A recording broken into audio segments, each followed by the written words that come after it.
আসসালামু আলাইকুম। সবাই আপনারা কেমন আছেন? আশা করছি খুব ভালো আছেন। আজকে আমরা শুটকি দিয়ে আলু বেগুনের রেসিপিটি আপনাদের সাথে শেয়ার করতেছি। এই রেসিপিটি দেখতে যেমন লোভনীয়, খেতেও তেমন মজার। এই রেসিপিটি আপনারা অতি সহজে বা অতি ঝটপট রান্না করে নিতে পারেন, কোনো ঝামেলা ছাড়াই। তো একটি কড়াইয়ে আমরা প্রথমে সামান্য পরিমাণে তেল নিয়েছি। তেলটা গরম হয়ে গেলে আমরা এখানে দিয়েছি পেঁয়াজ কুচিটি দিয়ে একটু নাড়াচাড়া করে নিয়ে আমি দিয়েছি কাঁচামরিচের পরিমাণটা আমি একটু বেশি দিয়েছি, কারণ শুটকিতে ঝাল ঝাল হলে শুটকিটা অনেক মজা লাগে খেতে। এরপর পেঁয়াজ এবং কাঁচামরিচটি আমরা লাল লাল করে একটু ভেজে নেব। ভেজে নেওয়া হয়ে গেলে আমরা এখানে দিয়ে দিচ্ছি সামান্য পরিমাণে পানি, কারণ আমরা এখন মশলা দিব। এতে দিয়ে দিচ্ছি রসুন বাটাটি দিয়ে একটু নেড়ে নেব। এরপর আমরা দিয়ে দিব হলুদের গুঁড়া, মরিচের গুঁড়া দিয়ে আমরা মশলাটিকে ভালোভাবে কষিয়ে নেব। আমরা এই মশলাটিকে কষাতেই থাকবো, পেঁয়াজের সাথে ভালোভাবে গায়ে মাখাভাবে কষিয়ে নেব।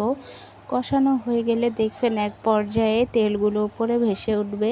তারপর আমরা দিয়ে দিচ্ছি শুটকিগুলোকে আমরা অনেক ভালোভাবে ধুয়ে নিয়েছি সামান্য গরম পানি দিয়ে। এরপর আমরা নাড়তেছি শুটকিগুলো একটু ভাজা হয়ে গেলে এতে আমরা দিয়ে দেব আলুগুলোকে আমি লম্বা লম্বা করে কেটে নিয়েছি। এখন কেটে নেওয়ার পর আলুগুলো ভালোভাবে ধুয়ে আমরা এই শুটকির মধ্যে ঢেলে দিয়েছি। একটু নাড়াচাড়া করার পর আমরা স্বাদ মতো নুন দিয়ে দিয়েছি। নুন দেওয়ার পর আবারও একটু ভালোভাবে নাড়াচাড়া করতেছি। নাড়াচাড়া হয়ে গেলে আলুটা সিদ্ধ হওয়ার জন্য আমরা দিয়ে দিয়েছি একটু পানি দেওয়া হয়ে গেলে আর একটু নাড়াচাড়া করে আমরা এতে ঢাকনা দিয়ে দেব। ঢাকনা দেওয়া হয়ে গেলে কিছুক্ষণ পর যখন আলুটি একটু হালকা সিদ্ধ হবে তখন আমরা ঢাকনাটি তুলে নেব। ঢাকনাটি তুলে নেওয়ার পর আমরা আবার ভালোভাবে নাড়াচাড়া করে দেব। দেখেন, এ পর্যায়ে চেক করে নেবেন আপনারা আলুটা সিদ্ধ হয়েছে কিনা। আমার এখানে প্রায় 80% আলু সিদ্ধ হয়ে গেছে। এরপর আমরা দিয়ে দিচ্ছি বেগুনটিকে আমি লম্বা লম্বা ডুমো করে কেটে নিয়েছি। আলুর সাইজের থেকে একটু বড় সাইজ করে কেটে নিয়েছি। এরপর সব বেগুনগুলো আমরা আলুর মধ্যে ঢেলে দিয়েছি। দিয়ে খুব ভালোভাবে বেগুনগুলোকে মিশিয়ে নিতে হবে। বেগুনগুলোকে মিশিয়ে নেওয়া হয়ে গেলে এতে আমরা দিয়ে দিব ঢাকনা দিয়ে আমরা রাখবো যতক্ষণ পর্যন্ত বেগুনগুলো সিদ্ধ না হচ্ছে। এ পর্যায়ে ঢাকনাটি আমরা খুলে দিয়েছি। দেখেন, বেগুনগুলো সিদ্ধ হয়ে গিয়েছে।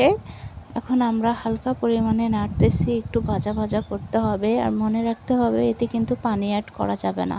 এরপর আমরা উপর থেকে ছিটিয়ে দিব কিছুটা পরিমাণে ধনিয়া পাতাটি দিয়ে আবার আমরা ভালোভাবে নেড়ে নিচ্ছি।